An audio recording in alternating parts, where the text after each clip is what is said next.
Então, pessoal, disse eu no primeiro vídeo que eu presenciei vivo alguns fenômenos há muitos anos. Para ser bem exato, desde os 18 anos, 19 anos, que eu presencio esses fenômenos. E no começo eu fiquei incrédulo. Eu não acreditava muito realmente, sabe? Só me espantava, né? Eu ficava espantado. Com o tempo eu fui notando que aquilo foi evoluindo. E como advogado que sou, eu trabalhei muito tempo na região de São Paulo, Osasco, Barueri, Carapicuíba, Jandira, esse pedaço aí. E eu tinha 13 escritórios de advocacia. E tinha uma moça que trabalhava comigo, que era minha estagiária, hoje é minha sócia em um escritório, e ela que digitava tudo que eu ditava. Eu fui observando o seguinte: eu ditava um monte de coisa para ela, muitas laudas e laudas, 20, 30, 40, 50, 100 laudas eu ditava. E quando acabava de ditar, ela simplesmente corrigia os erros e já preparava o documento e a gente protocolava na justiça. Normalmente eram recursos, contra-razões de recursos, enfim. E nesses escritos que ela transcrevia o que eu falava, eu discorria horas sobre aquele assunto. Ela só ia escrevendo. Posteriormente, eu comecei a rever esses recursos e comecei a notar que não era eu quem falava aquilo. Não era eu. Eu não sabia aquilo que estava escrito ali. Eu nunca estudei aquilo. Eu nunca conhecia aqueles autores que eu citava.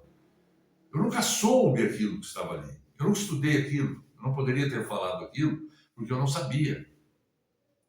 Então eu comecei a ficar intrigado e isso levou até a minha mulher na época, minha esposa na época, a me levar, sabe, para o médico, para me passar por um psiquiatra para ver o que estava acontecendo comigo. Passei por um psicólogo para saber o que estava acontecendo comigo. E isso eu vi que, né, ninguém me deu uma palavra assim que fosse relativamente, que tivesse algum nexo com o que eu estava passando. Então eu resolvi esquecer aquilo. Mas a vida veio trazendo outras experiências, outras experiências, outras experiências. E essa experiência que eu vou relatar para vocês foi a que me fizeram eu notar que de fato eu era um médium. Até então eu negava isso, sempre neguei. Eu comecei a olhar para as pessoas, e as pessoas, todos os espiritistas dizem, né, que a pessoa tem um perispírito, tem uma aura. Olha, como eu disse, eu sou empírico, é que nem São Tomé, eu tenho que ver para crer. Então, com todo respeito aos espíritos aí, Chico Xavier, Allan Kardec, todos eles, eu não me importo com a existência deles e peço que eles não se importem com a minha existência também. Porque se eles estão falando o que falam aí, fazem sessões de cura, todos se reúnem assim, muito que bem. Se é para fazer o bem, tudo é válido. E eu acredito mesmo que todos eles vejam o que falam, o que veem. Acredito piamente. Porque cada um deve ter uma certa forma da entidade espiritual, né, das energias espirituais agirem sobre eles. E eu comecei a descobrir o Espiritismo dessa forma que eu disse, através desses escritos. Mais tarde, outra coisa me levou a entender realmente que eu era um médium. E o que foi isso? O que foi isso? Foi as intuições. Eu comecei a ter intuições.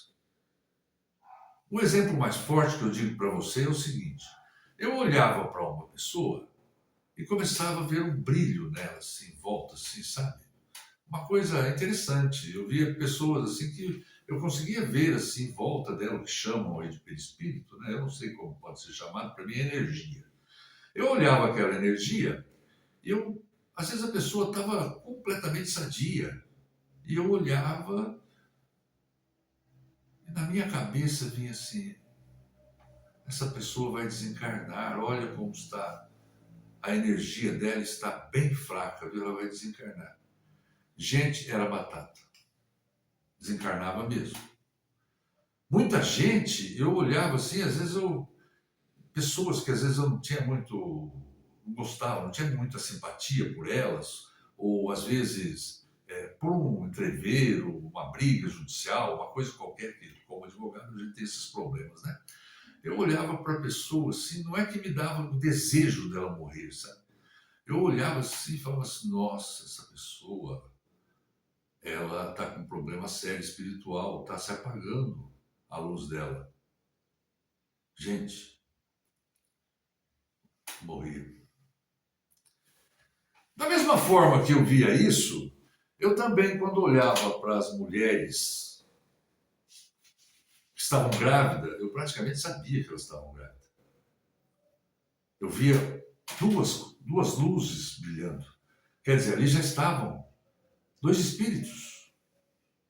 Eu via duas assim, tipo uma faixa assim. E eu já sabia. E começou a vir as intuições da alma, saber que aquela alma que estava nova ali era do sexo feminino ou do sexo masculino. Quase sempre eu adivinhava. Não digo para você que seriam 100%, porque eu acho que nenhum médium consegue isso. Mas na maioria das vezes, quase sempre, eu adivinhava até a data do nascimento. E isso foi me levando a ficar prestando atenção nessas coisas, né? Falando, mas como é que pode um troço desse?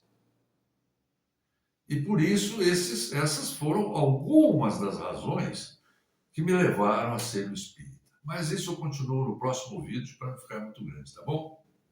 Grande abraço.